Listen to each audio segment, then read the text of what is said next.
market segmentation, competition and generational theory. In line with this lecture tonight, you have an assignment. If everyone, give me one, if everyone can please take one, then we can quickly just run through it, so that you know what you need to do before we start the lecture.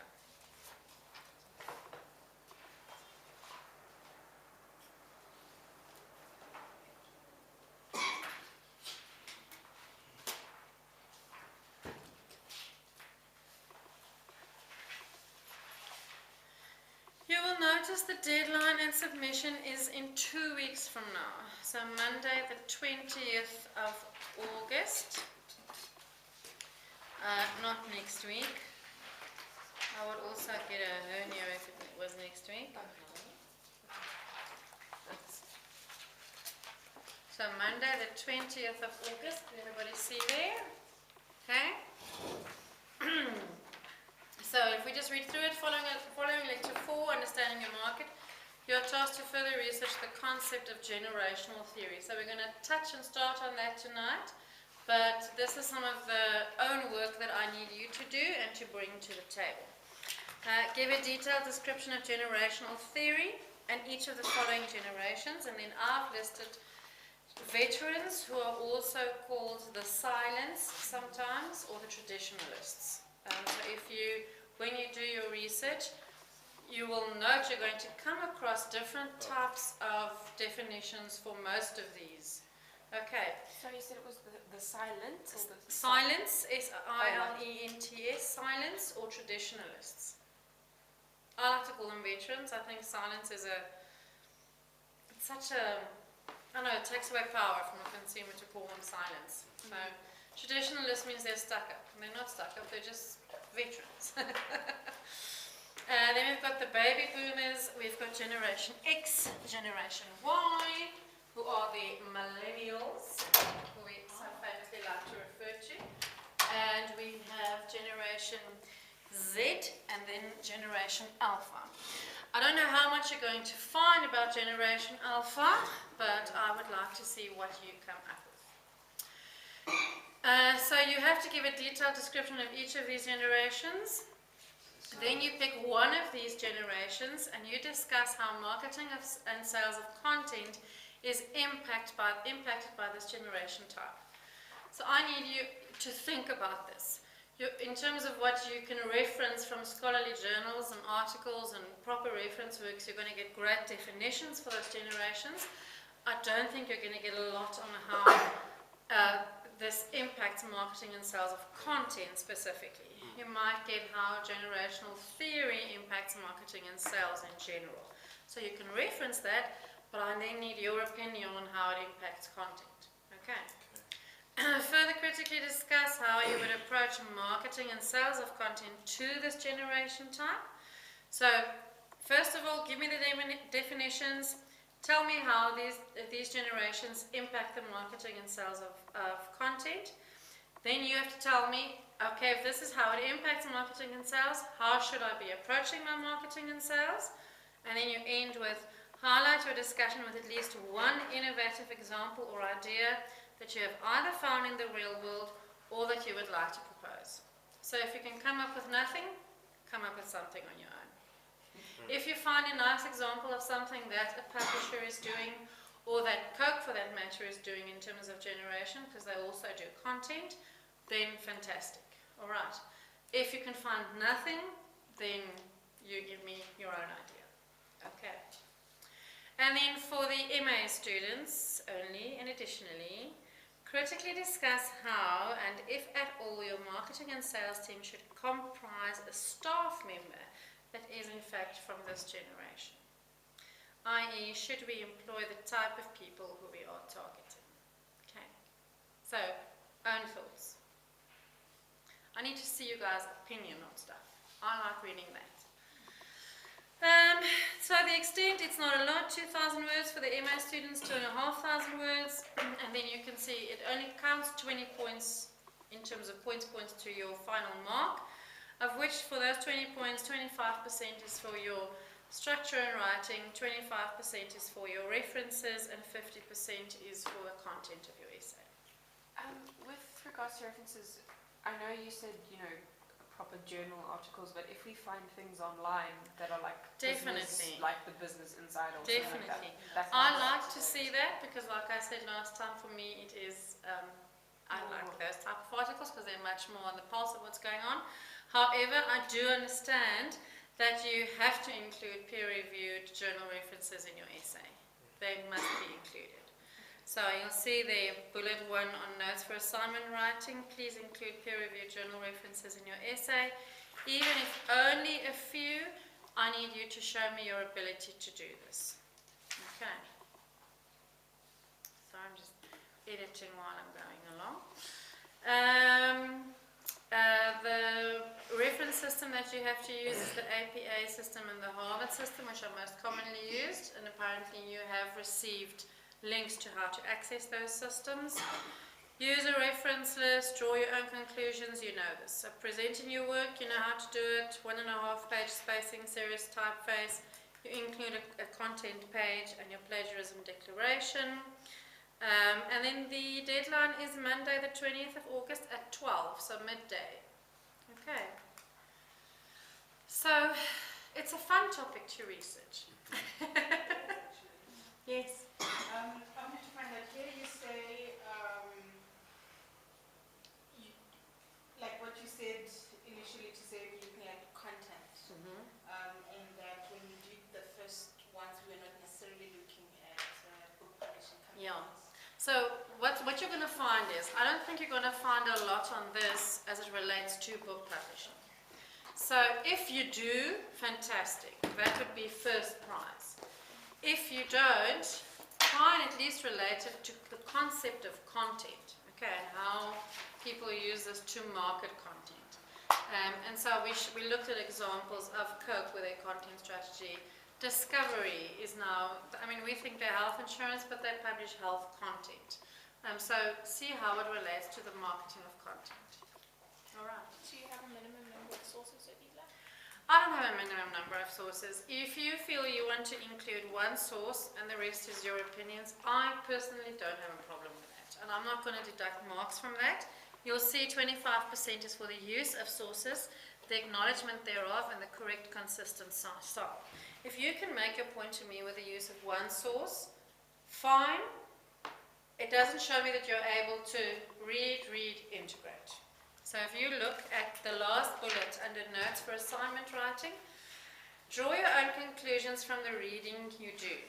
Reference other people's opinions, but make your own opinion clear. And then I put in my words, show me you can read existing literature on the topic, analyze it, pull it together in your own words, and present it to me in your voice. That's important. So if you read something about Generation Y from this source, that they are self-entitled, and from this source you read they are self-entitled but they give what they receive. Integrate those two sources and then in your own words take the discussion further. Okay. So the more you are able, especially at a master's level, the more you are able to reference more than one source to make an opinion to me, the better. Okay, because that means you're able to look at existing research and integrate it into your own opinion. That's new research. All right. Anything else unclear on that? Happiness? Yes, I'm listening. Just one last thought is, in this book, for instance, I don't think you're going to get a lot on generational theory. Rather use this as a reference for marketing and sales. It's not something that they really address in the book. So that's why we are working it in. The book is great for segmentation and market research and all those more traditional approaches to understanding your market. Generational theory is not a new concept. It was developed the first time in, I think, 1974. The problem with it is that it was very westernized. So people said, well, the original researcher was from America, and they were of the opinion that because it is so westernized, I'm going to show you this presentation on wait. It actually doesn't help us understand generations in our own country. Let's not take care of generational theory before we go on to the really nice stuff. So this is an old presentation, but it's a nice one to reference. And it's the only one actually that explains it very nicely from a South African perspective. But I think it's 2013. There hasn't really been any new work done. Generational theory now, they do a lot in terms of content marketing, when we look at the digital side of marketing in our later lectures. But this one, so this is Duo Marketing and Communications. They did a presentation at a conference once.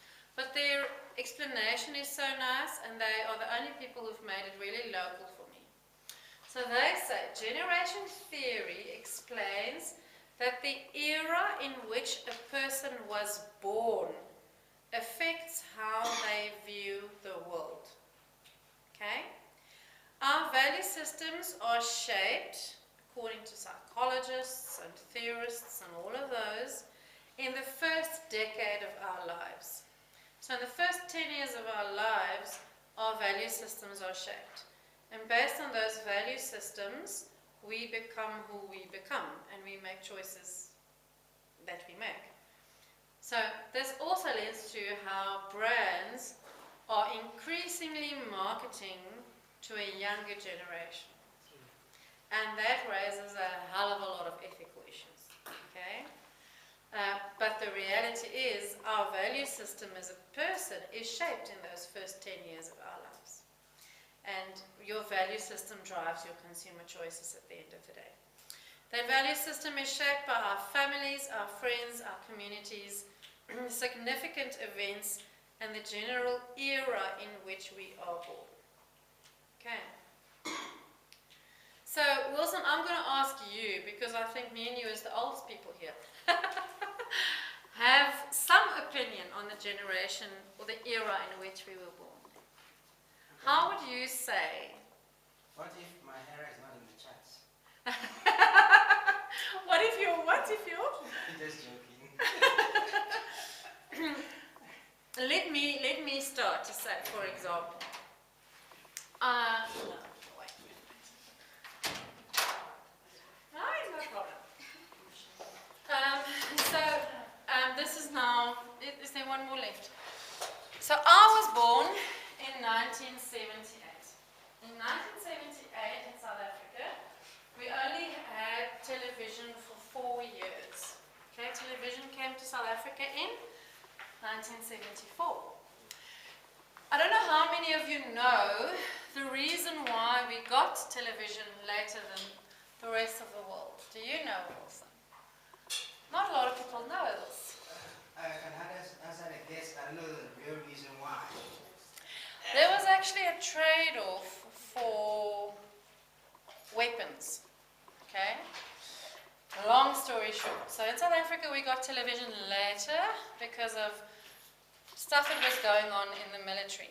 So we were having our Grensoorlog, what is that? The border war with Angola, we were fighting there. And so there was a trade-off for weapons based on the war we were fighting there against communists. So that was the era I was born in.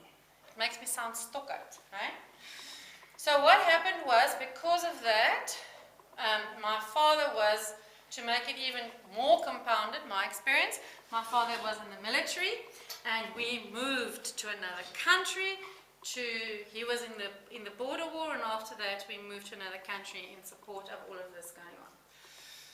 I skipped a very important part of the history of South Africa in the 80s, when we had the emergency situation, the state of emergency. I think as a young person to have skipped that, I always feel like I missed out. I feel like I don't understand what really happened here. It's a big thing for me.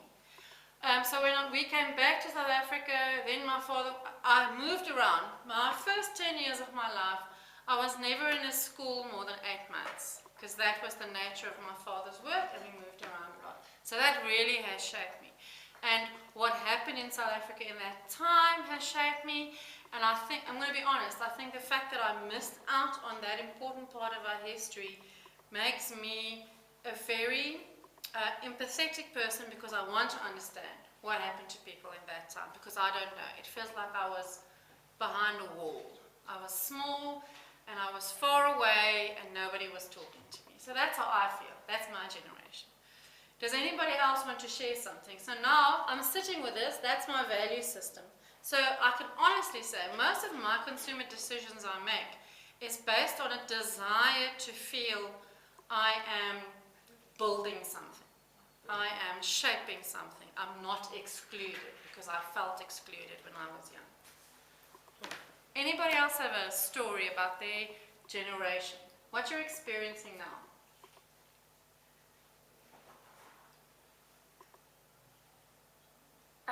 Well, I think, like, with this whole idea of what millennials are, and this whole idea that we don't read, we don't care about anyone else but ourselves, you know, we're entitled, we're the instant coffee generation, everything must happen quick.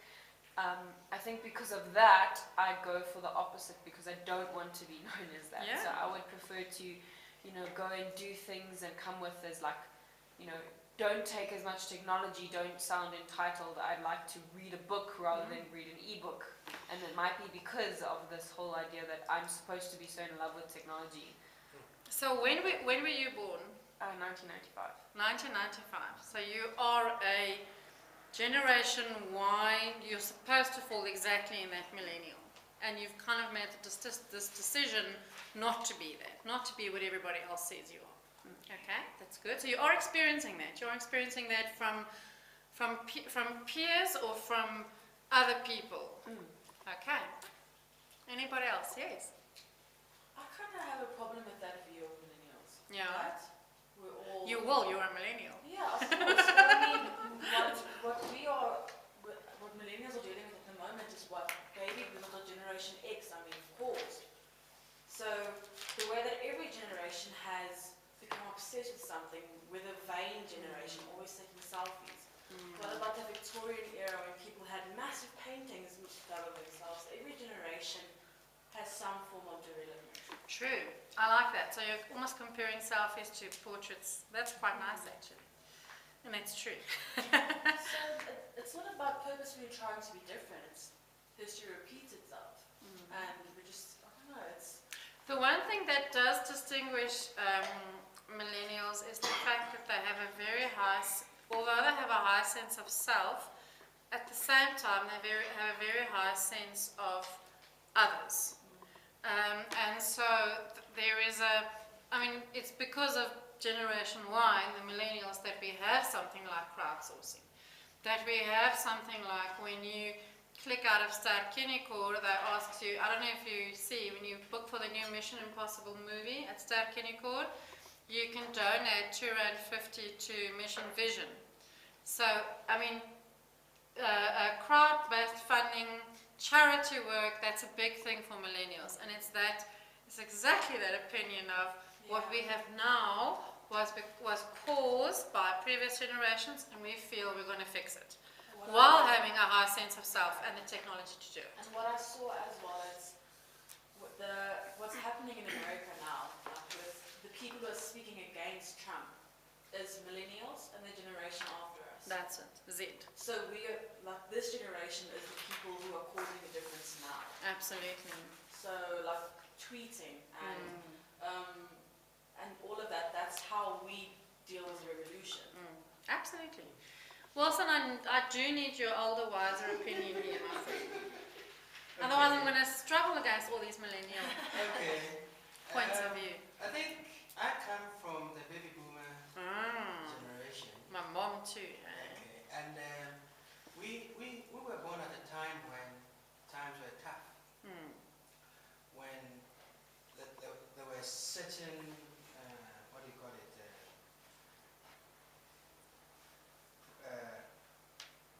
sayings like, if you work hard, you will succeed.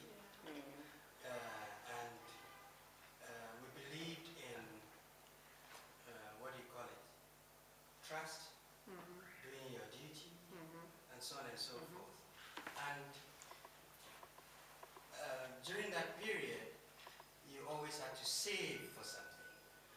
It wasn't like now that my kids can ask for anything and then they have it. Yeah. So you learn to be patient with your, what do you call it?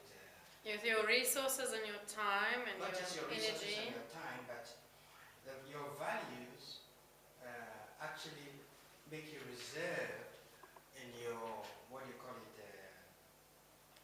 In your actions or in your... In the way in which your not just relationship, but also the way in which you relate to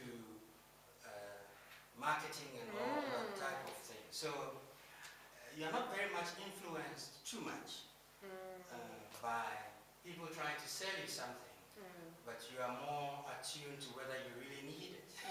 True.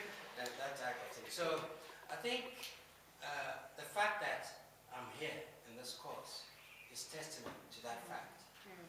For instance, it's not so much that I can make a bunch of money in doing this course, but I feel that I'm called to achieve a specific purpose. Yeah, And that means something to that generation. that's right. That's right. So in South Africa, you can see here, we are just that little bit behind the US and Europe, which is important because this is the way of the world. So, you know, the things that happen in the developed / first world, it takes a couple of months or years before we feel the repercussions. So 3 years ago there was depression globally. We only felt that 18 months ago, really, in South Africa. So everything it reaches us later. That's just the way of the world, because we are not a driving market force in the world, in the world economy. If you look at veterans, though, so you can see they were born when all the world wars was going on. So, as an example, my father was born in 1942, and his view of the world is one of scarcity. Scarcity in terms of time, scarcity in terms of opportunities, scarcity in terms of everything. And that scarcity drives him to always put in 150% in anything he does, buys, does, says, because he knows there's not a lot, there's always a little. So he recalls stories in 1949. Okay, so that's now there, but so in 1949 he was 7 years old, and he recalls stories of them standing. We helped in the Second World War, so we had no sugar, there was no milk, and he remembered standing in queues to get sugar and milk in East London. So he has this high sense of scarcity. Veterans, traditionalists, are, I don't want to say afraid of technology, but besides being afraid of technology, they don't see the value in it, because if they can write a letter, they will write a letter. So when we introduced my father, for example, to technology, he didn't want to even put on a computer. And he said, why do people always say, send me an email? You know, why don't they at least call me? Now he is 76, he's been using a computer for 10 years since he's retired. We took him for classes and everything. And he's at a point now where the moment I start talking about something, because we make like arrangements for family and stuff, he's like, just send me an email, I can't remember all this. So he's finally breached that, send me an email. Baby boomers, remember now, in 1945 globally, after the Second World War, we had the Great Depression. So we're coming out of the scarcity, and there's still depression, 40s, early 50s, but things are looking better. We get the let's end war 60s, US is still in the Vietnam War, and the 70s, we don't actually know what happened in the 70s except drugs and bell-bottoms and ABBA, to be quite honest. It was the era in which a lot happened initially for technology, television, first multimedia, mass media.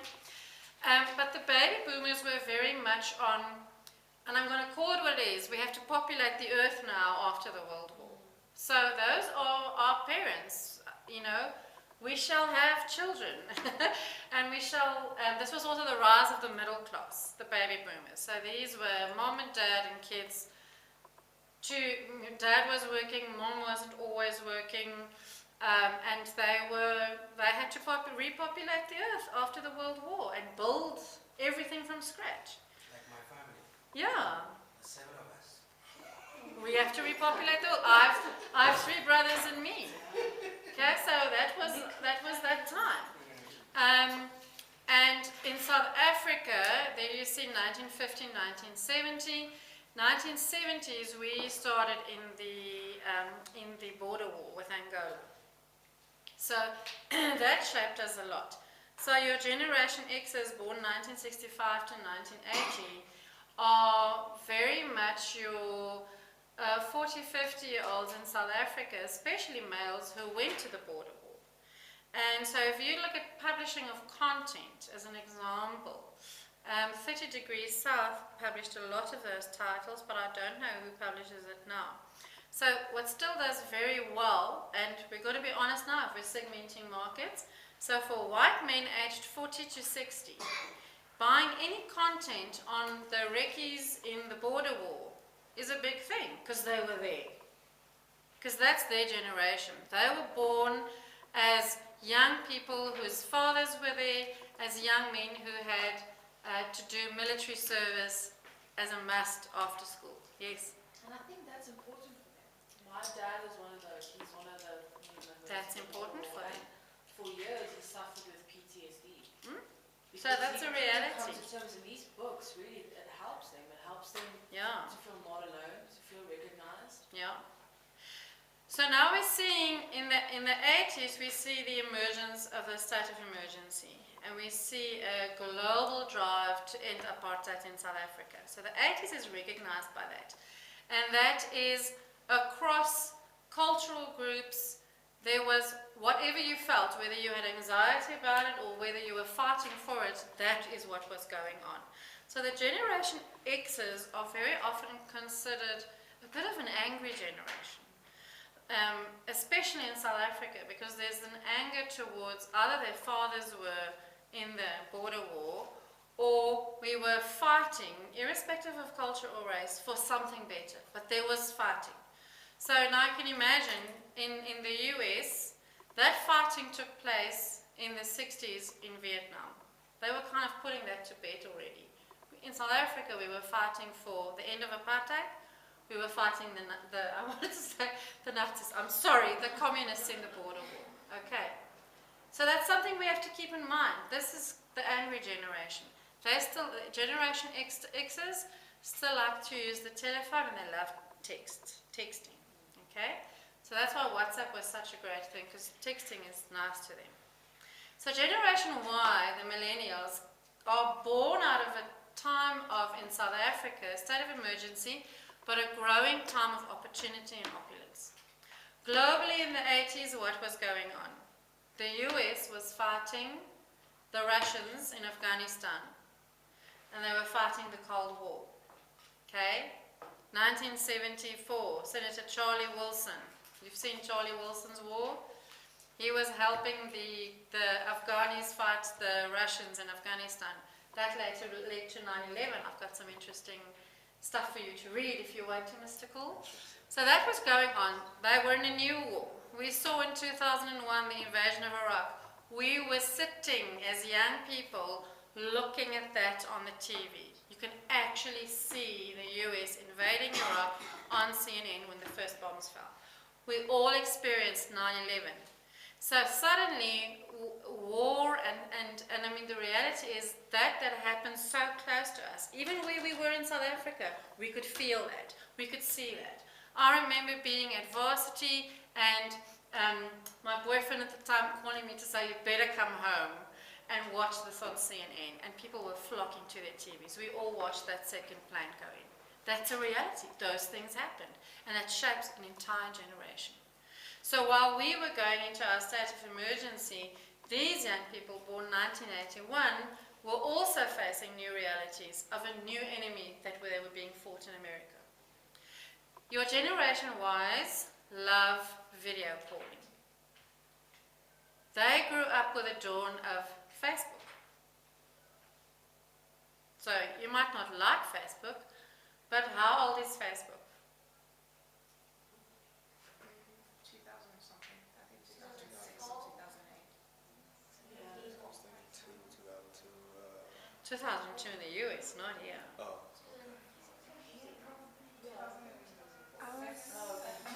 7, 8, 9. My Facebook goes back to 2008. 2007, Ago. I would think. Yeah. So that's when we really started getting into Facebook. So there was a greater opportunity to own who you are again and message that to the world. We didn't have that. We had mass media in the 80s telling us you should buy this aftershave because Tom Cruise is buying it. That was it. You got one message, finish and clear. But come Generation Y, marketing is very much customized. We have the start of big data. We have the ability to analyze our markets based on the technology engagements. So Generation Z are the young people born after 2010. My daughter is apparently a Generation Y, which makes me sad. No, I'm joking. There's nothing wrong with millennials. They work very hard. I work with a bunch of millennials and my jaw is on the floor most of the time because they are so driven. It's wonderful.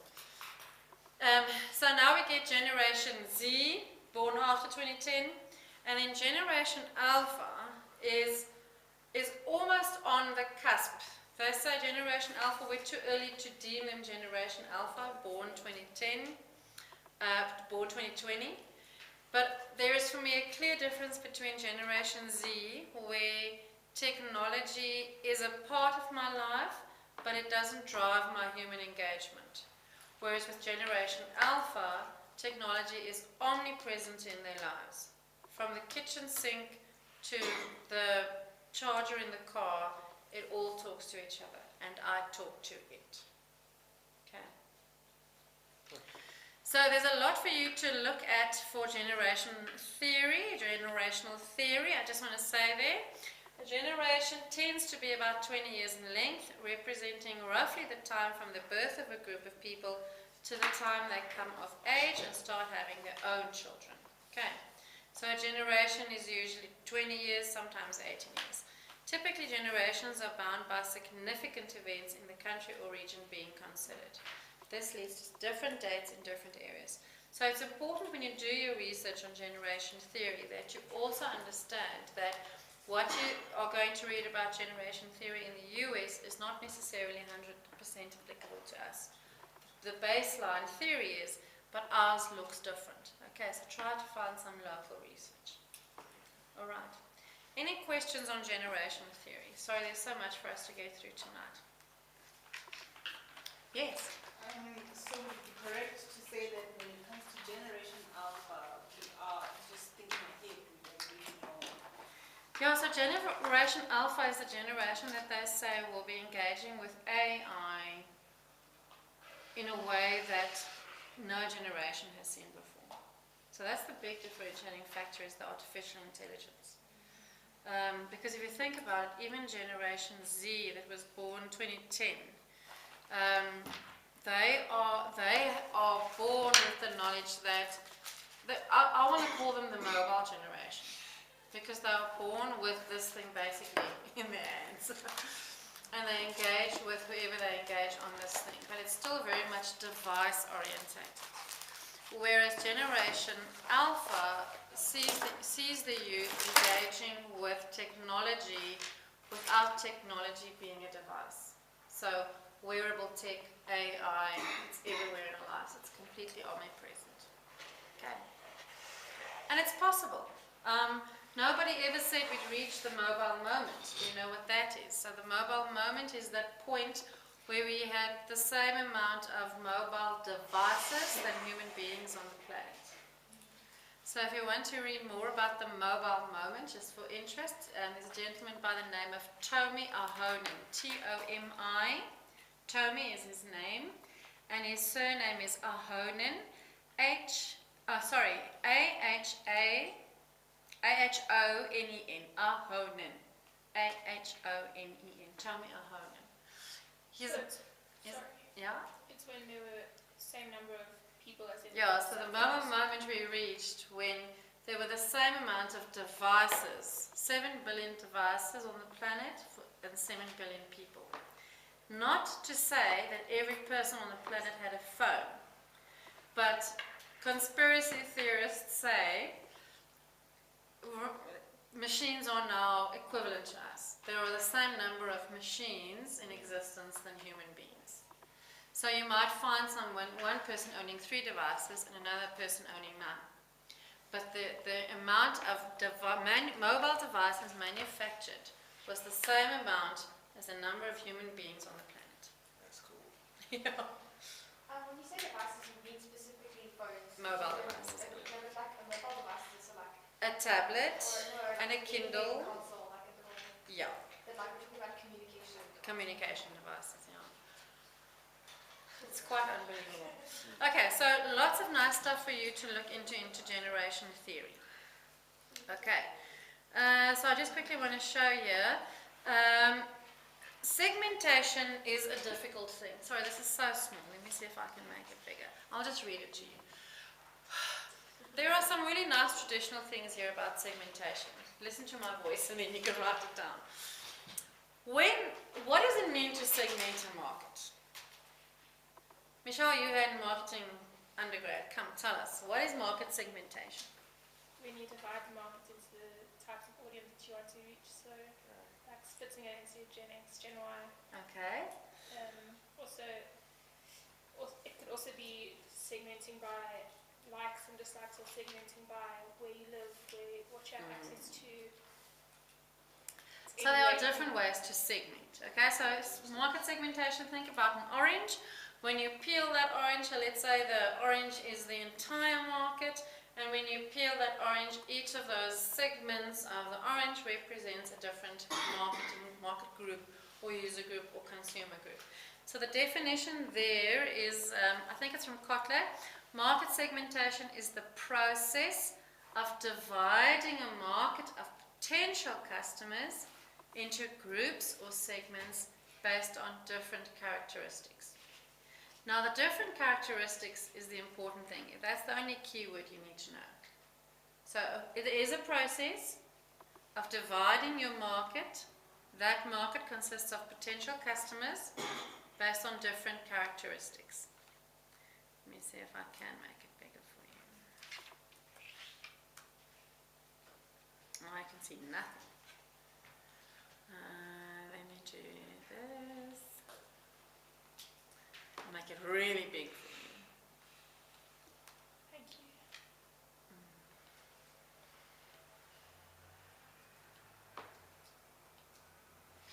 That's better, hey? The process of dividing a market of potential customers into groups or segments based on different characteristics. The segments created are composed of consumers who will respond similarly to marketing strategies and who share traits such as similar interests, needs, or location. Basically what that says is, and this is important, as a company, as a publishing company, you have to decide how you are going to segment your market. What drives that decision is your business strategy, your business model, so how are we going to make money, and your publishing philosophy. You cannot segment a market just because people say you have to segment it one way. You have to decide to segment a market based on the needs that you have to understand that market. So if your need as a publisher is to understand what is a price-sensitive point for people to purchase books, what do you think your market segmentation is going to be?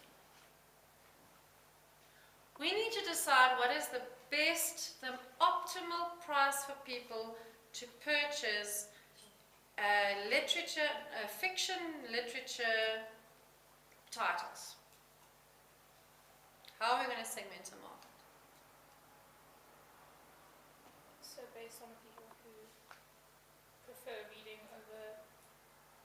or watch a movie. Okay, so based on their habits. Yeah. Okay, Based on, so also habit, but spending patterns. spending patterns. Based on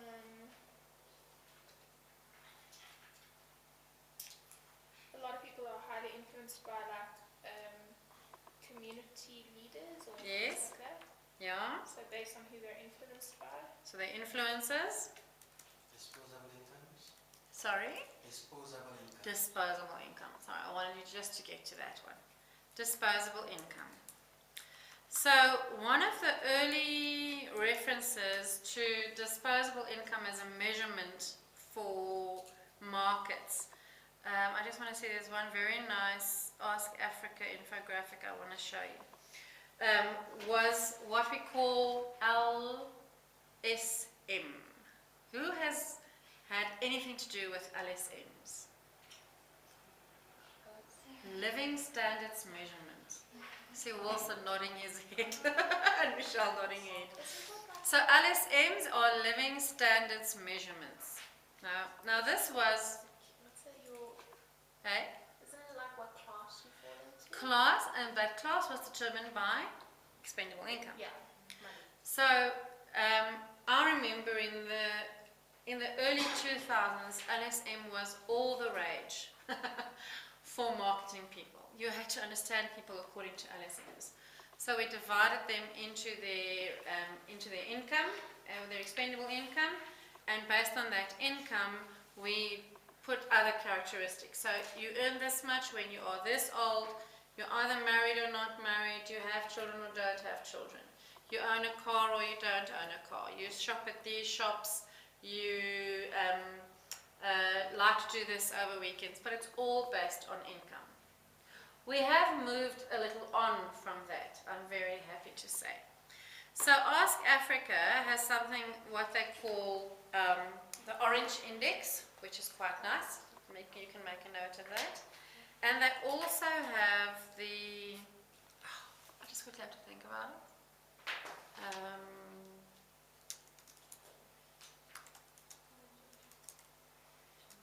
I think it sets the word.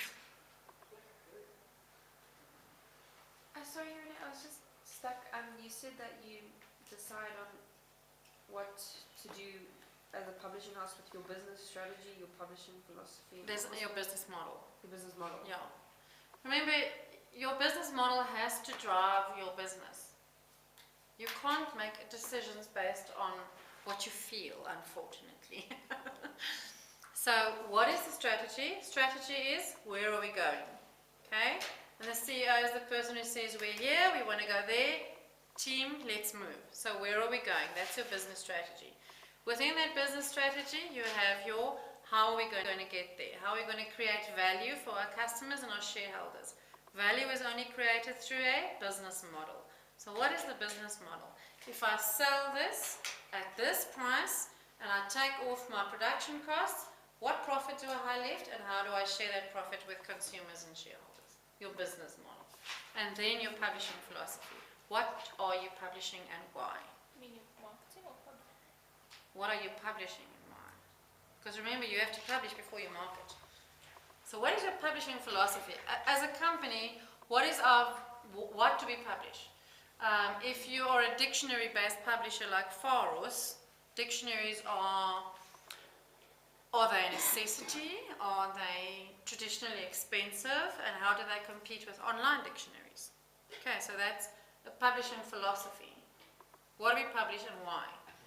And if we made a decision to publish that, how are we going to sell it? So dictionaries are actually quite a nice example to show you in something we're going to do for competition. Okay, so look at things like Ask Africa's Orange Index, and then they have the Ask Africa consumer sets. I have a very nice poster. I'll see if I can scan it in or bring that along for you next time. But market research is a big thing. And market research is now moving out of marketing in the employment structure and into a new arm of business that we're calling CX. CX. Who knows what CX stands for? How do you spell it? Is it CX. The letter C then. gotcha? Now let's see the letter. CX. Gotcha. What is CX? What is it?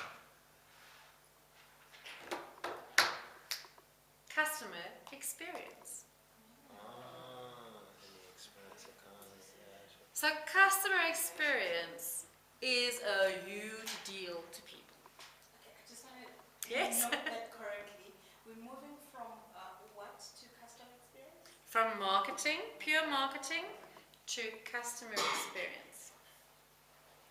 So what you'll see in a company is that you have the head of marketing and you have the head of sales. Within marketing, they now have a customer experience specialist or person.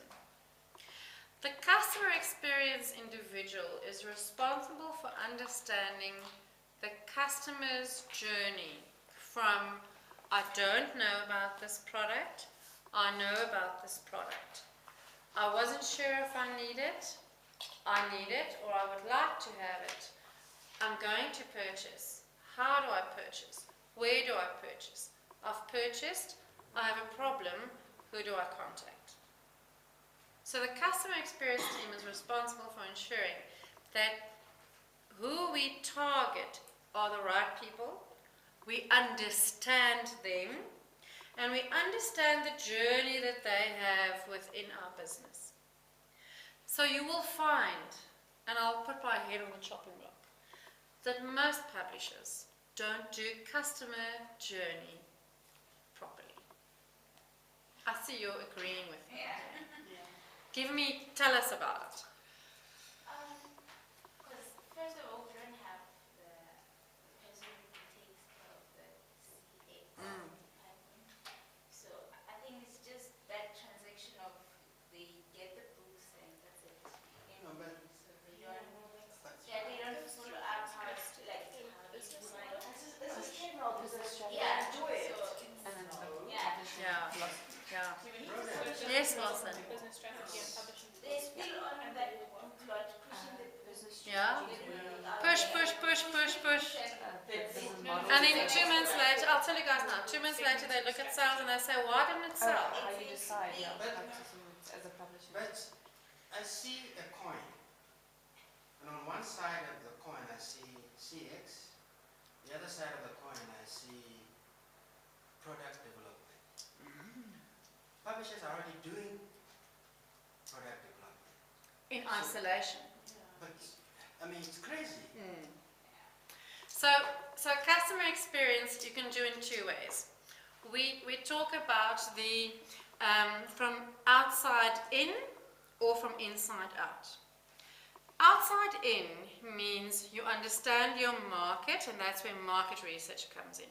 And once you understand your market, you are able to define the customer journey and offer the best possible customer journey throughout, from start to finish. So you see a lot of motor vehicle industry companies, their after sales teams are very high on customer experience. And they also do want to do the sell through. If your dad bought this, let's get your brother to buy it as well. The other way is to do it from inside out, where your company culture is a culture of customer. Now, dare I say, in publishing, we don't have a culture of customer. Now, you guys can argue with me. What would be an example of a culture A of culture of customer is to say, when we look at our business model, we put the customer at the center. We don't put the product at the center. And I'm going to be honest, I think most publishers, and I'm going to always go for it because it's an industry I love, but I think publishers are still thinking too much product and too little customer. Because if you think customer, you're going to reach a point where you're going to move beyond a printed book. You're going to move to a point where you're actually going to create content and not books. You have to. You have to. Because consumers do it like that. But even like the content that they do publish, I don't know if they're always catering to the whims of the customer. But Yeah. I really like this book. Yeah. Let's publish it. So what do you... It's Yeah. It's out of not following the trends, like the covers aren't following trends. Thinking of what we've always published, let's publish this because we've done it in the past, so it should work. Yeah. So, Okay, sorry, so just quickly, outside in was that it was dependent on your market research, and then inside out was that it was... It's a company culture of customer. So it's your staff, your employees. Right. So when, production will always say, we choose the cover because we think this will work, or the author likes it. Right. Gotcha. Really? Yeah. Does he have to buy 60 million copies? Oh, you go for that. Yes. Or they say, we've written this, we've edited it, we've presented it in a way that we know the customer will like. Really? Is an economics first year textbook presented in a way a student will like? So higher education is a tricky one because who's the customer? The lecturer is prescribing the book. Who's using the content? The students. Does anybody ever ask the students? They try. I'm going to give them points for that. They do try.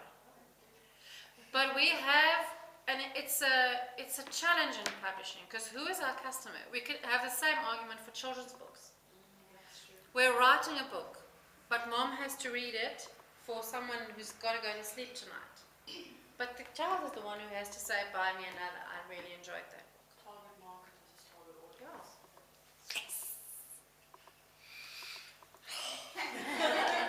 You're making me get goosebumps. Can I just quickly, so what industry do you think is very company culture of customer related? So we said motor vehicle industry was. I think I'm going to say it. You're not going to believe me, but I think cellular companies are trying very hard.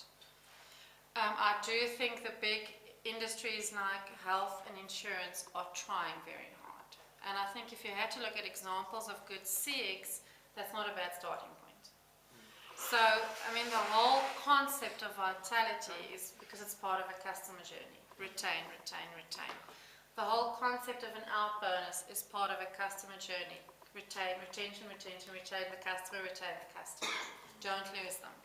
The whole idea of proper after sales, and if you bring back your old car, we give you discount on your new car. It's retention, retention, retention. So your customer journey is, when they have that first experience, how do you keep them in the loop so that they never want to leave? Okay. And understanding them, their entire journey. Yes. So I wanted to try an example. When I hear customer experience, I think like a company like Zappos, like how What do they do again? Well, they sell like shoes, Yeah. online retailer, but they have like this phenomenal customer service. So there's like this famous story where a customer had called to return shoes for a dead spouse. And upon receiving the call, the agent accepted the shoes and then sent back flowers to the lady who was mourning. So they also have policies like quitting fees. So if you're not really immersed in the company culture, we'll pay you to quit. So You're fantastic. so yeah, I think of this. I think it's brilliant. Okay, Because at the end of the day, you want people working for you that have the same values. absolutely. So what you're seeing now, this is a little bit off topic, but what you're seeing with a lot of HR or recruitment companies or placement companies is that they don't place people for skills, they place people for values.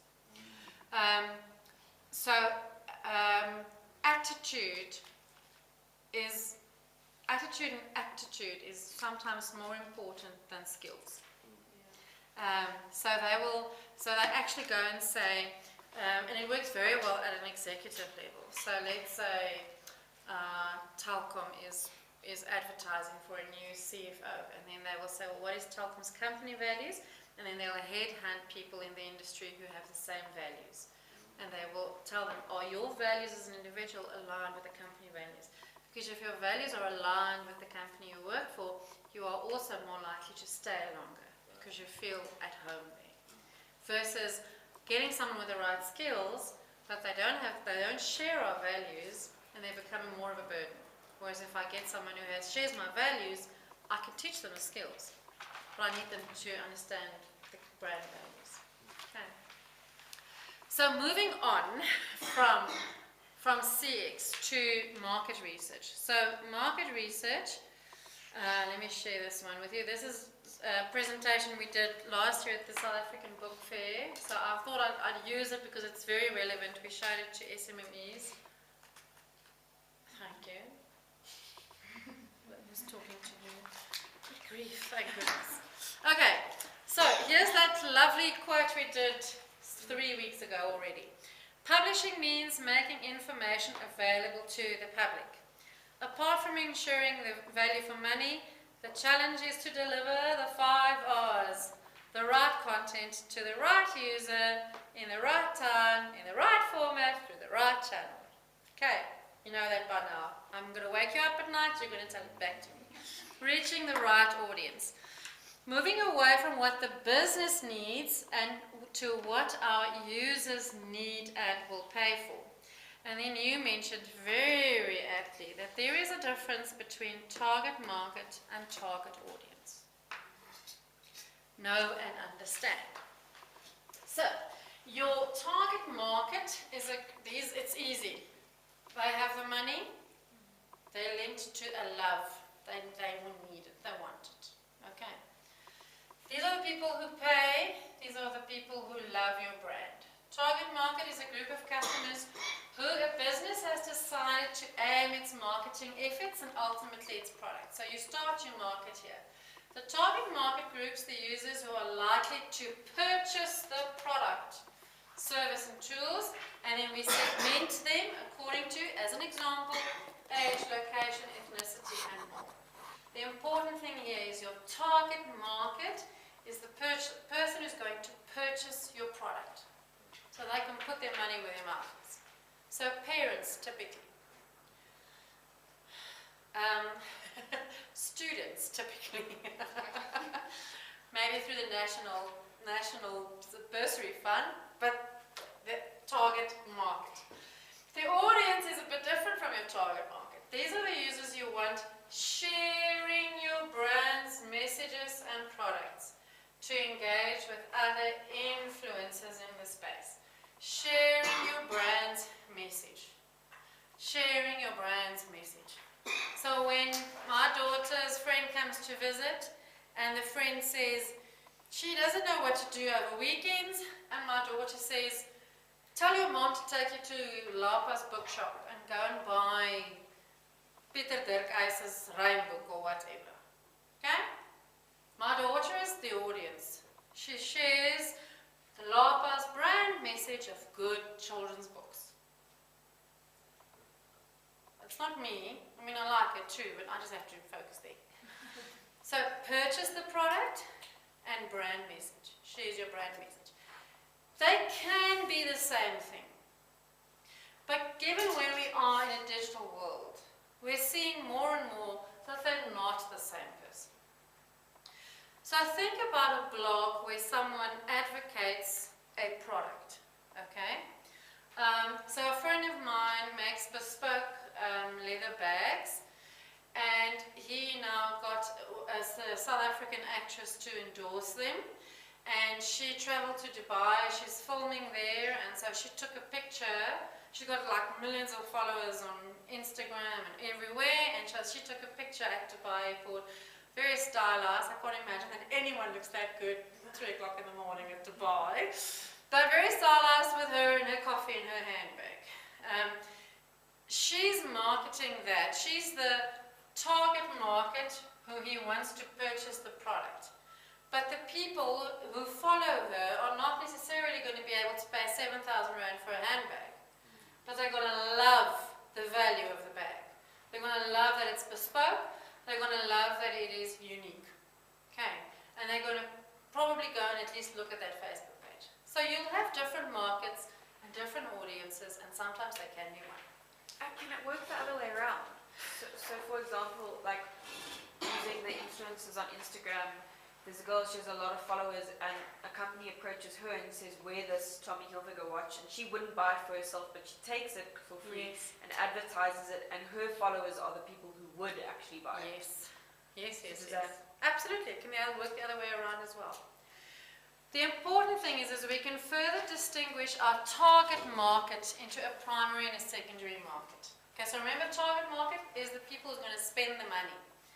Your primary target market is the total number of potential buyers for your product or service. These are the most common user types that are important to your business success. So your primary target market is the people who are most important to your business success. So if we look at university textbooks, who is the primary target market? Wrong. Wrong. It's lecturers. Because who prescribes the textbooks? So when an academic publisher decides to publish a new book, who do they engage with? They give a first copy to the lecturer Yeah. for free. Because the lecturers are important to their business success. Okay. I'm sorry to say it's a reality. Second target market for a tertiary textbook is the students. And that's when they start engaging with the students to say, well, what do you want? But they'll start here. So if a lecturer at WITS says he wants the following 7 chapters in an economics textbook, and if it's an economics lecturer at UNISA says he wants these 12 chapters, and a lecturer at Stellenbosch says he wants that, and one at Faltech says they want that, a publisher would go and say, I'm going to try to write one book because I have a captive audience, and I'm going to include these 10 chapters. Can you all agree? They engage with the lecturers, because then he will prescribe it, he will prescribe it, he will prescribe it, she will prescribe it. Okay, primary target market. Important to your business success. The secondary target market. The next greatest potential to buy now or in the future, or to influence someone else to buy it. So they won't necessarily purchase now. Remember what happens with a university textbook. We commission 2 years before the book has to appear. That's our primary market. We start engaging with them because they're important to our business success. Then we start marketing when the book is at the printers. We don't really have to market because we already have a captive audience. So we market to the lecturers who haven't been part of the author team with the hope that they will prescribe it as well. Okay. So people who could buy it in future, who may need it in future, but is not key to your business success. You can't be, as a brand, as a publisher, you can't be everything to everybody. You cannot say, this book is, this is English literature, it's a historic novel, and every person who's able to read will want to read this book. Crap. Because authors do that. They say, but everybody's going to want to read this. No. Okay? A historic novel is already like, sheesh, that's an entire market on their own. It's like sci-fi. They need further clarification. Alright, so your secondary market. These user types are very different from primary users, but whose needs still need to be addressed for success. Dressed for success. So, let's take again student textbooks. Primary target market is lecturers, because they have to prescribe it. Because prescription is a model, our business model, that's primary, that's important to our business success. Our secondary market is the student. We also have to be aware of their needs, but they aren't the first people we engage with. So if you think about fiction, and let's take like a hairy example. The book about the book we talked about all this time. No. It's nice to see where your heads are. The other one that Envy published about Zuma. President's Keeper. That's the one, sorry. So if we think about President's Keeper, we could easily say, but all of South Africa needs to read this. Sheesh, I don't know, that's quite a big primary target market. So who do you think they targeted that book to? How would you write, if you had to define the primary target market for the President's Keepers, let's take a stab at it, because it must have been more difficult. People who read the politics of the newspaper. Politically conscious. People who read politics in newspaper, okay, I don't know how we'd find them or research them.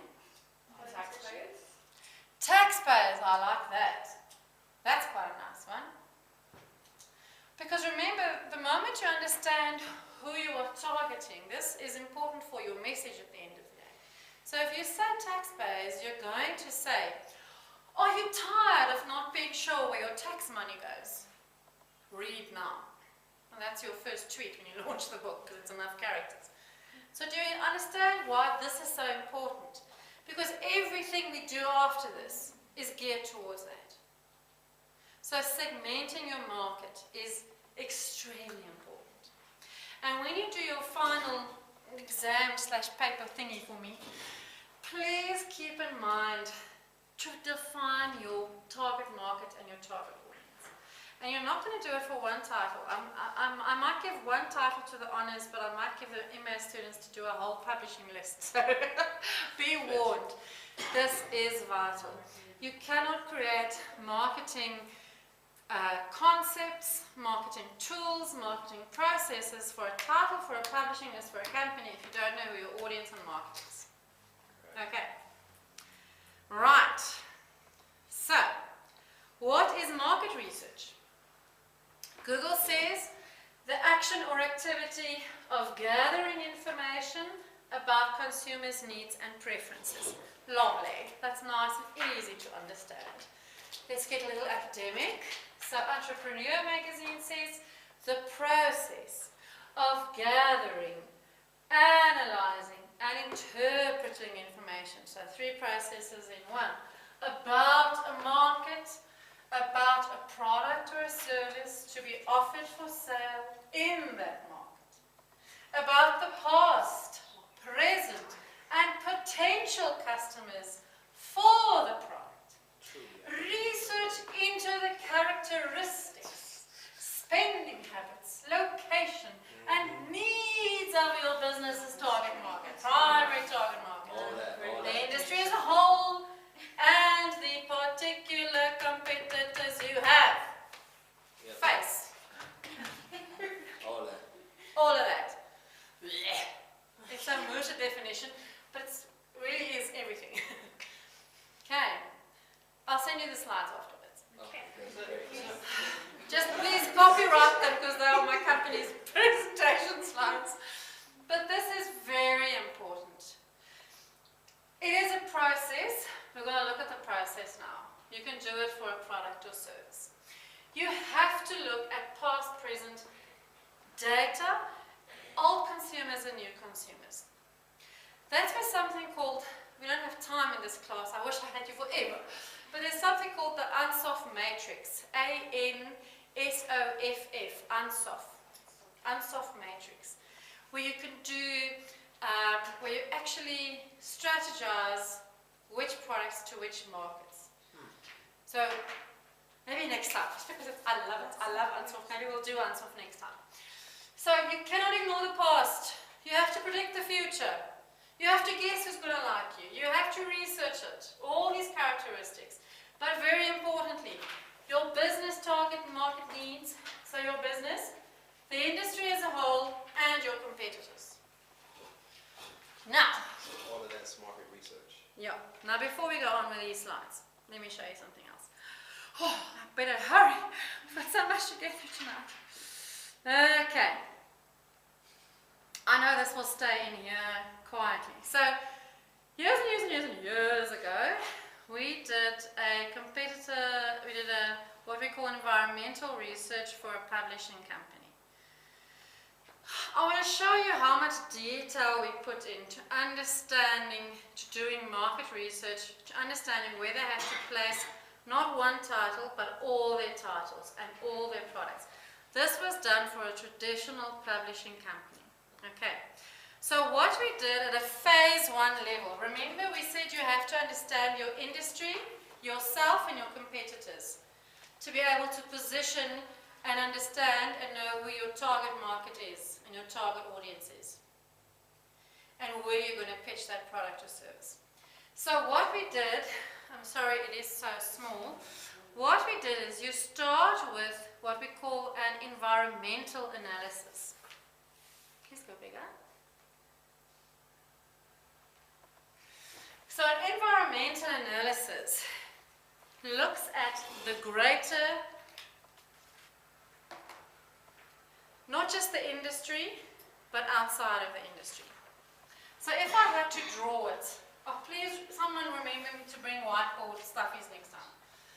So if you had to draw an understanding your doing an environmental analysis, here in the middle we have what is called microenvironment. Micro. Yes, micro. Then we've got meso, and then we've got macro. Who's heard of this? Not a meso platter at the Greek restaurant. Meso, M-S-O. The microenvironment, the mesoenvironment, macro. Macroenvironment is outside of the industry. This is typically where you do things like a PESTEL analysis. Who's heard of PESTEL? Yes, yes. Politics, environment, social. What does the T stand for? Technology, legal, environment. I think we mentioned environmental. There was another one. Economic, thank you. So this is where we do a PESTEL analysis, the greater environment. In this case, we had to look at the regulatory is the legal, because in this case, legal influenced what the publisher does a lot. Okay. So that macro environment is important to understand when you do market research. Then we went a little bit closer and we did a meso level engagement. We still call it macro here. It was in my early days before I was smart and OLEC. Meso is looking at the industry. So here I am as a little publishing company publishing school textbooks. Okay? Microenvironment is the business.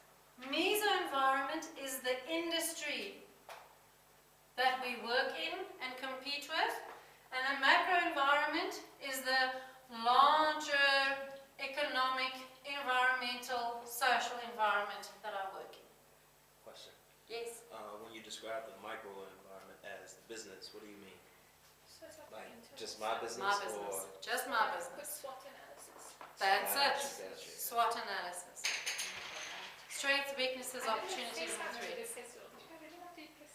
You guys are going to walk out of here tonight and say that woman is crazy. But there's a lot I need you to understand. Because marketing can be all that. But it's more. I've never heard meso. M-I-S-O? M-E-S-O.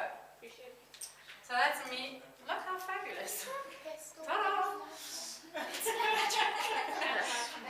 So micro is my business. Environmental. What is my, I'll tell you what it is now. Micro is my business. What capacity do I have? What processes do I have? What people do I have? What resources do I have to deliver on customer expectations? Do I have a call center? Do I need a call center? What is my after sales? What happens to returns from bookshops? What happens to returns from other people? What happens, to what we broadcast on social media. So micro is the organization. Meso is looking at the industry and your competitors. Okay. And I'll show you how we need to understand our competitors. We're not going to do a Michael Porter's five forces. Was meso called something else before? Maybe, but the meso environment it's quite popular now. No, because I definitely remember doing industry and your competitors, but I think it was market. We called it market. Yeah. I like meso. Okay. But there's a lot on meso. It's not only a personal thing. So meso is the industry. Now, as an example, most publishers today go, now you know exactly, I was working in the higher education space, so most publishers go and they look at their direct competition. Okay? So this was a higher education publisher and they said, please do give us a competitor analysis, our direct competition. I said, your direct competition. They said, is there other types of competition? Yes, especially thanks to technology. Okay, you're actually competing with a lecturer you're writing this book for, but next level. So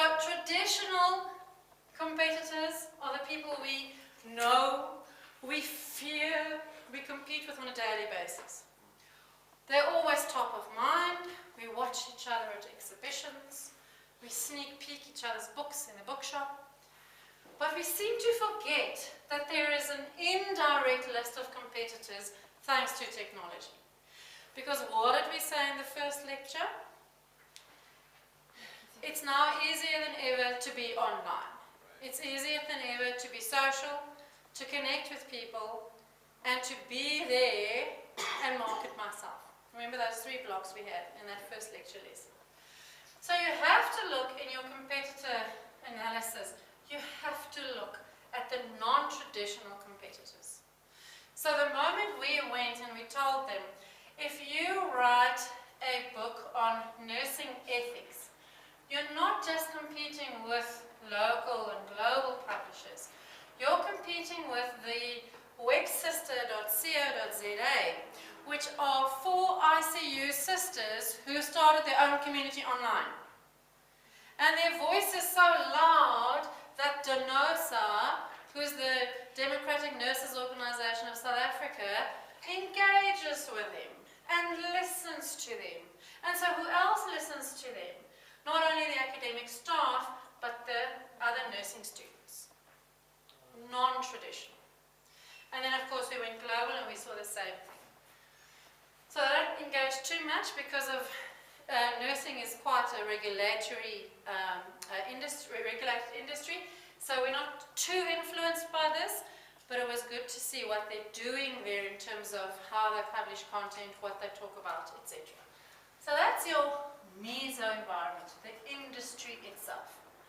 And then the macro environment is the bigger environment outside of your industry. VAT on books is part of the macro environment. What impact does it have when VAT goes from 14% to 15%? What impact does it have on your catalogue? Now you have to increase all your prices. What happens when a book was selling for $289.99 and all your research said this is like the top price point for this book, and after VAT increase it's now $301.99? And suddenly you see a decline in sales and you don't understand it because it's just VAT. But to your consumers, you've breached the 300 mark that is acceptable to them. So do you see how important it is to understand how the macro environment also influences who you market to, how you market to, and your understanding of the market? So I'm so excited about this stuff. I'm sure you guys can see. Hey. Okay, I want to show you something else. When you do a competitor analysis, you can do it according to price. Okay, so a lot of publishers, that's their first point of reference, is they go and see, they want a list.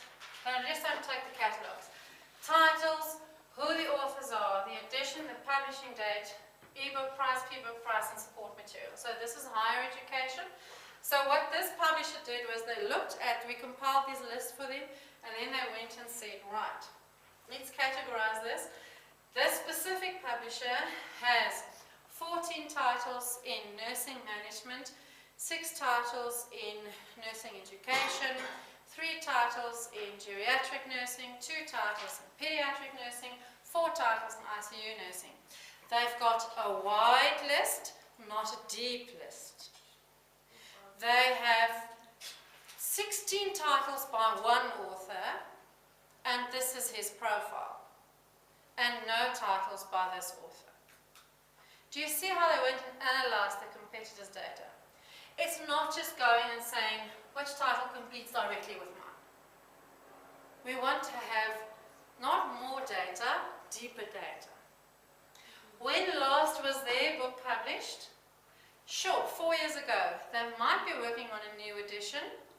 Perhaps when we launch ours, it should rather be in the next 2 months than next year, because then we're ahead of them. Then at least we can grab a full year's sales before the edition comes out again. Do you see how your competitors' analysis will drive when you market, how you market, who you market to? Okay. Very, very important. Can I ask quickly? Yes. So we said for micro, it's your SWOT. Macro is your PESTEL. Would MESO be your environmental scanning? Or what was the specific for MESO? it's your competitors. So MISA is looking mainly at your competitors, direct competitors and indirect competitors. Yeah. Let's just go that deep for now. We don't have to have a process to do it. If you can identify me your direct competitors and your indirect competitors, that would be great. I wouldn't do a Michael Porter's 5 Forces now because that's entrance into the market. So we're not looking to enter the market, we're already there. Yeah, so you could do Unsoft there as well, but I wouldn't at this point. What did you say about entrance into the market? Yeah, so Michael Porter's 5 Forces model is very good if we're entering a new market. Michael Porter's 5 Forces? Yeah. Like a lot of words you throw in. I swear, yeah. I aim to deliver. I'm sorry, this is great, and you still have to read chapters 2 and 3. But I need to give you more because publishing is a business. So, for your competitor analysis, that would include your complementary and your product. Yes. Let's see how much time we have. Maybe I'll show you Unsoft at the end of the class. I just quickly want to jump to this report because we did another type of competitor analysis. Here we go, that I quickly want to show you. So it's that 43-page document? Yeah. This was the first phase? This was phase 1. Okay, so I want to give you another example of what we also did for competitor analysis. So we identified certain business critical things for the publisher. So what are they looking at in marketing or presenting their new products and services? So they wanted to know what is the focus of that publisher, a little bit of their history as well. What is the strength of their publishing list? Where does that lie? What do their author profiles look like? And because this research was all about very innovative products and services, like really front end, like the market's never seen, they were keen to know what they're doing at an innovation level and at a social media level. So they realized content marketing is something they've never done before, and they wanted to know what the competitors are doing in that space. So besides that kind of catalog analysis of a competitor, we went into more depth to look at this. Okay, but it's based on, remember that definition we saw? Business critical things for your target market. Okay. If our secondary market students, they're the ones who are on social media, not the lecturers. So from the research, we could clearly see when students engaged with this brand, and it has happened thanks to social media, students will say right out on Twitter, I hate this freaking Van Skyke book, and they'll tag Van Skyke. You gotta love them for it. So publishers realize they have to compete at this level. And innovation is extremely important because they were working on innovative products and they didn't know how to position that in the market. So your competitor analysis is really important. People tend to think it's not.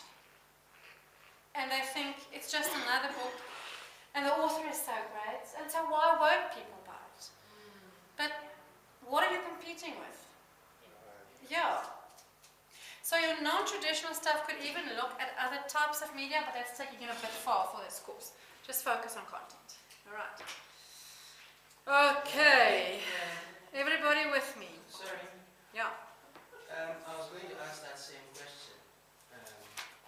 If your target market is a particular generation, you clearly want to see what other types of content they're looking at. Yes. Right. So your generation X's, for example, still love email marketing because they grew up with email. Your generation Y's want social and text. Your generation Z's want photos.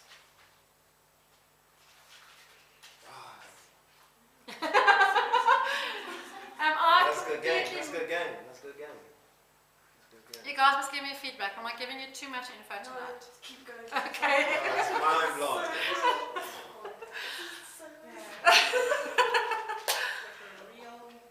Okay. Stuff to think about. befuddle you even more, when we do market research, there is a process. Remember, we talked about that. I can't believe it still sticks. Let me just like, I don't even know how to get it off now. So, when we do market research, we start with defining the objective of the research problem. This is aligned to your business goals. Okay. Now, for your final exam assignment, you don't have to go through all of this. Honestly, you're going to give me a 100-page document and I'm going to take years to mark it. But you have to know this now. When you define the research, you say, what do we understand? What do we want to understand about who, for what purpose? Why are we doing this research? So that example of the research report that I showed you, for that company, our goal was very clear. We have some innovative product that we need to push to market. We don't know how receptive that market is going to be to this product and services. Additionally to that, we're sitting with a problem where we're not innovative enough. And where is the opportunity to innovate?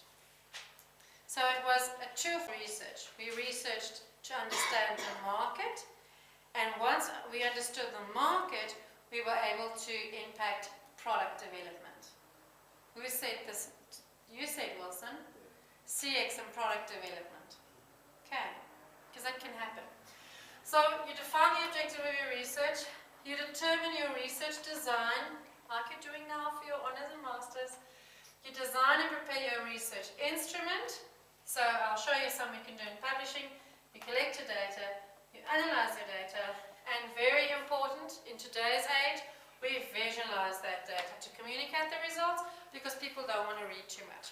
So that 43-page document eventually went to someone's inbox, and then I had to do a one-page bloody presentation. I nearly died. I worked 100 hours on that and you want one page? I don't have enough time. But executives need that high-level thing. So if you can visualize your results, the better. And there are tools to help us visualize that. And when you're sitting in, you're working one day, infographic tools are fantastic. Use them to communicate anything. Even designing your customer journey or showing your consumers how to purchase online, visual. Okay, so just going to do, we talked about this, the environmental analysis. Don't write this down, it's too much for you guys. We talked about the environmental analysis, the micro, the meso, and the macro environment. We talked about this, so you know that now. That's your environmental level. Okay. When we target the market itself, the audience, it's important to understand we can do secondary and primary research, just like we do in research. Excuse the pun, okay? So secondary research is market research that's already compiled for you. So what you will find is, for example, if you go to Stats SA, and on Stats SA you find research on what people are spending their income on, and you see books is listed at number 47, but apps is listed at number 3. Okay, so that informs product decision, and that tells you maybe we should push this content as an app. We're going to sell more apps, but that is published research that you can use to understand your market. There's a lot of research on the social media use, for example. But anything that's already published, any research report that's published on markets, living standards measurement, Ask Africa sets, the Orange Index, there are so many of them. They're published research on a market. You might have research from a previous edition that you did for a book. Go back to that. You might have research that was done for a similar publication 2 years ago. Go back to that. Understanding consumer trends. So anything that's already published. You're not going to ask anyone. You're going to read, and understand. Okay. The nice bit is when you start doing primary research. Okay. So primary research is when you go to the source, to the fountain of insight, i.e. your customer. Okay. Creating a series of probing questions that you need answered to understand your market better. The more you understand the problem, the better you will be able to create these questions to solve the problem. That problem refers to two things. The research problem, why are we doing this research? But also, what is the job that needs to get done for our customers? Remember we talked about that? So if I know why I need them to purchase this book, I can include that in my research process. And typically for primary research, we do things like interviews, focus groups, surveys, and observations. Who works in a publishing company now who has done this? We're all looking to you. It is sad. I know higher education publishers do lecture interviews, and then they do focus group with students that the lecturer gives them access to. It's very difficult at a campus level because universities have such high policies in terms of ethics of engaging with students. Well, we can do digital surveys, but I don't know which publisher last time just went and sat down in a bookshop and observed what people pick up. Yes? Where I work, they do something called pitch to publication. Yeah? So a prospective author comes to the company and they pitch their book to a board of publishers and an audience. And the author with the highest feedback, with the most They get published. they get published. I like that. So that audience is potential readers. So secondary target market or primary target market that they've invited in. Yeah. So has that company built a list of people to engage with? I'm not sure. Because that's something else that we are proposing quite a lot in the industry is because publishers don't do this, because they always say, but where am I going to get people? You know, let's take The President's Keepers. Well, let's take any literature title. Let's take, for that matter, I don't know, give me some Afrikaans literature title, or English, but in the South African environment. Who's read a good book lately? The fiction, The Season of Glass. So let's take The Season of Glass. That was probably a very good publishing proposal. And they said, we like this because the author's voice, who the author is, what it says, what it can do, the contribution it can make to the environment. But at what point have they engaged with the market that they think will buy that book? And how do they find them? That's always the publisher's problem. Where do they find these people? Where do we find them? Well, we've got social media as a starting point. So what publishers do now is they post their cover and say, vote for a cover. Great, let's take this next week. Okay? Let's actually reward readers for engaging with our brand. I know one that does that. So you answer a whole bunch of questions and then they suggest all these titles to you. And then you can pick one and they send it to you for free as long as you go, they can like track your progress of reading it. And Yes. then once you finish it, you have to go give a review. Yes. So give them something for free, but make them part of your product journey and make them a part of the customer journey. So to say, we want to build a database of 2,500 readers, brand lovers, that we can interview for new books. Those interviews can take place as online surveys. And occasionally, every 6 months, we want to invite our readers of our historical fiction list for 2 focus groups at our office. But I don't understand. So let's say a publisher, what are the big distribution outlets in the country? The biggest in the country? For books, Yeah. I have to probably say exclusive books, bargain books, So let's say exclusive books. and I'd say, Take-A-Lot. It used to be Kalahari.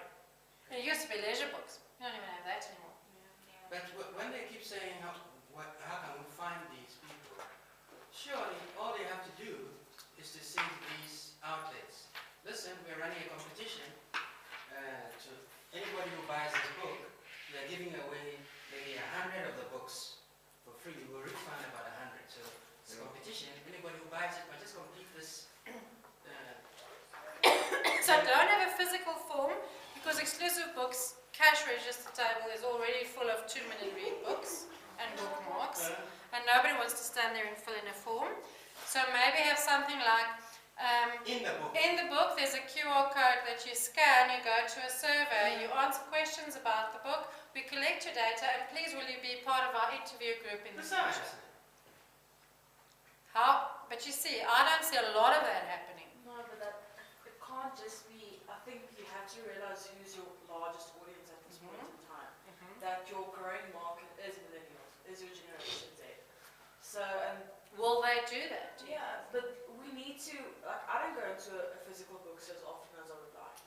So that's the thing, you have to market on social media. You have to market Google ads, stuff like that, because that's where we spend the majority of our time. Yeah, so if you go on social media, sorry, I'll get you now, you say, here's our new book that we released from so-and-so. Once you've read the book, and you want to stand a chance of winning a night with the author, not that kind of night, dinner with dinner with the author, put this voucher code into this link, answer 5 questions, and then click there to be part of our database. Yeah. But you see how, and that links to digital marketing. We don't use these strategies in publishing. We do look at our competitors and we look at the publishing proposal. And we kind of go, to be fair, if you took the current amount of political titles, so titles on our new president, on the whole Zumagate, on EFF, on Hendrik Verwoerd, on all these bloody people, there's 100 something. It feels like those publications are just increasing, so clearly there's an appetite for it. But I wonder if anybody ever stops and says, how does this compete with what's already out there? And how well do they sell? Who wants to reach us that for us? Well, they're honest, I'm joking. But that's, I mean, there are so many of those titles in the bookshop. But I don't know if any publisher ever stopped, and we have to do this as publishers, because collecting this data is easier than ever. We don't have to have people filling forms. We could do interviews online. We could do focus groups in digital sessions with what we call hangout rooms. Yeah. So we don't even have to be physically together to do this. My research is about book clubs and how they can interact with readers, and I think that's like really interesting, like how publishers can interact with book clubs or create their own book clubs, and through that create a database. Absolutely. Absolutely. So it's really taking things to the next level and understanding that to understand your market, you have to know who's going to buy and who's going to love. That's important. And if I know who's going to buy that's going to impact my business model, who's going to make me sales, and who can make me sales in the future.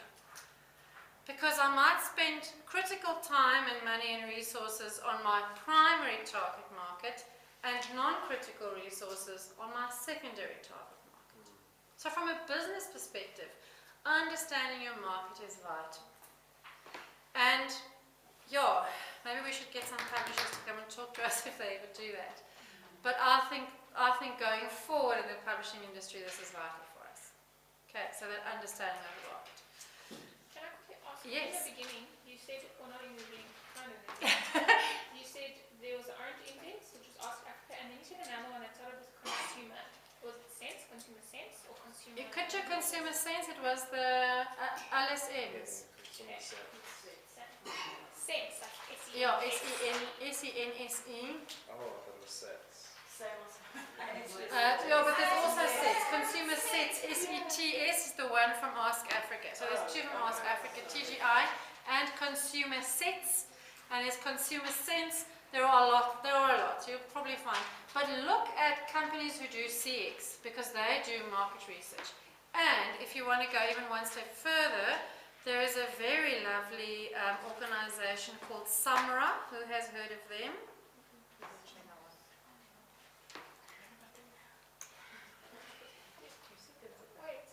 The South African Marketing Research Association. Yes, they are very active. Oh, where did you go now? I closed it. I'm sorry. SAMRA, S-A-M-R-A. So SAMRA is very, very, and you have a list of their members, and then members usually publish white papers on consumer trends in South Africa, things like that. So have a look at SAMRA as well for research. Okay. We've got 10 minutes left, so I quickly want to run through this.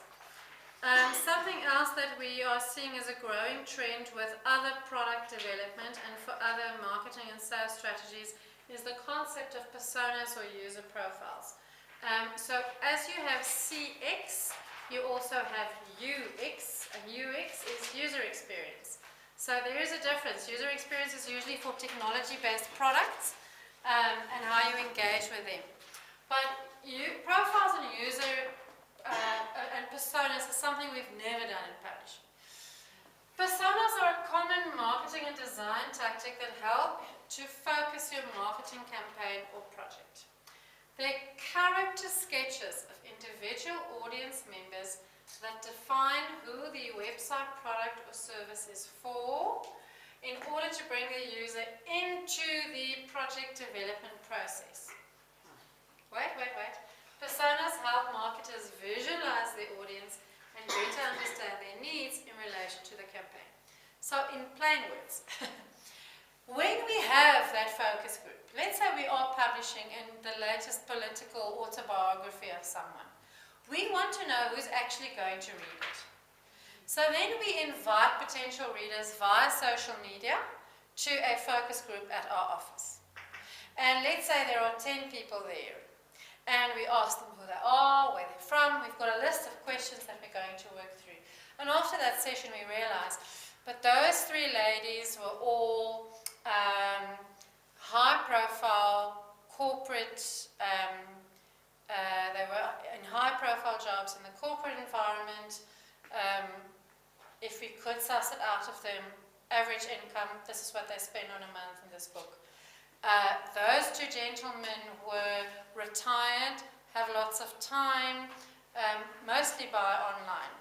Those are 2 young people who are interested in politics for the sake of politics. Oh, that one is quite a unique one. We can't put him with other people. You can start with 10 people, but you create a persona of those people that you do a focus group of. So then we go, and you can physically draw them if you want to. You can have a designer create a picture of them. What do they look like? We will have males, white, black, colored, Asian, whatever, a high-profile corporate job, keen to buy online, has a business interest in South Africa, can spend between 300 and 400 rand. Persona 1. Persona 2. Retired people living mostly in the Western Cape because they all bought a bloody expensive house very close to Steinhoff. They can spend this amount of money, we have business people, average people. We have John Doe, so-and-so, who's just starting out a family and who's concerned about the future of the country. And you create 5 personas and you put a picture to them. You draw it. You don't have to put a real picture there. But you describe them. And you use those personas throughout your marketing process. So at any point when you want to do something, should we do an event? Let's, what we call nowadays in CX, let's sense check that with our personas. Who of these people would like to attend an event? The retired people, because they have a lot of time. The corporate people won't be able to make it at 5, we better make it at 7. So when we send out our invite, we don't say at 5 because they're not going to come. We can't do it at night for these people because they won't drive, they can't see. You can make those decisions. But in publishing, we've never created personas of our readers. You agree? Yeah. We've never done it. But we do it for everything else. When we create a website, when we design an ad, when we design a new shoe, we have personas. We don't do it for books or for content. Like most what publishers do is have like beta readers. Yes. But I'm gonna faint. You make me so excited. Where's my bit of beta? There we go. Beta readers. Tell us about beta readers.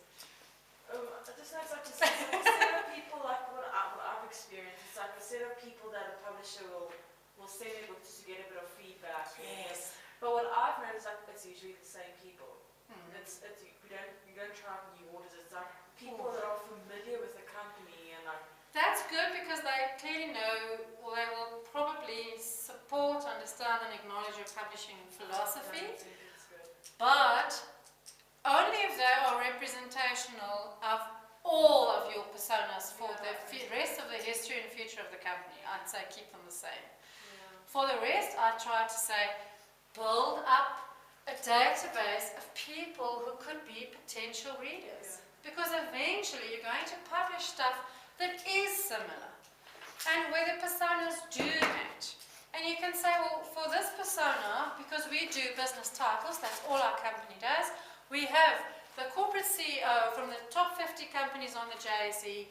He is 50 years old, this is his expendable income, he drives this car. And let's get 2 beta readers from that group. Let's get 10 beta readers so we can shift it around. But publishers don't think of marketing in this sense. Creating that user experience. Understanding the user experience. Do I want to read The President's Keeper in a print format? Just as an example. Or would I rather listen to it as an audio? But of course that has whole other implications for product development. Okay, so yes, on beta readers. That's a lovely marketing research thing. I'm going to end off with, sorry, we can't do informed consent tonight when you do market research. And we're going to have to skip this. Informed consent. Remember, when you do primary research, you have to get people to sign off and say, Shanana, you can research me. Okay, you can scan me. So, last but not least, just be aware of something, and this is also in your textbook. They actually start addressing it on page... Oh, I forgot. It is in the book. I promise, I took something from the book.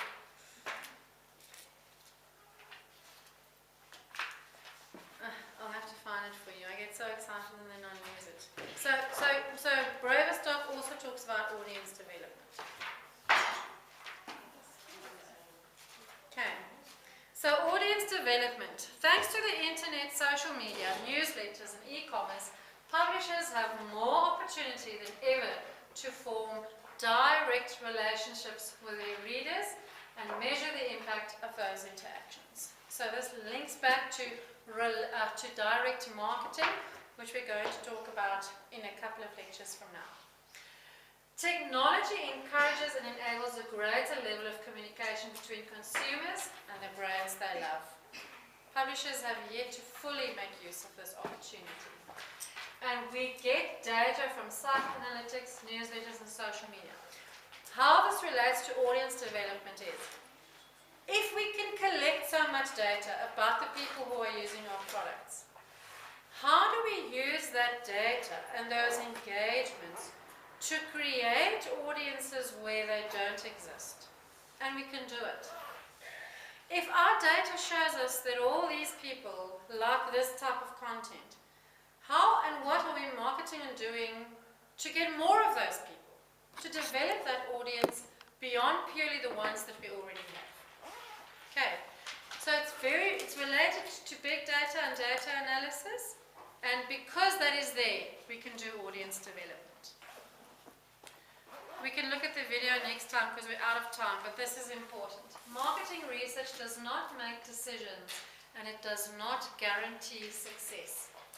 You have to go through the process so that you are able to make informed decisions for your company and its products and services. You can never go back and blame the market research if something doesn't work. Market research is just supposed to make sure that you make the best business decision going forward. Okay. Righto, I think I have exhausted you tonight. I myself myself am slightly exhausted. Yes. Okay, now just taking me back to the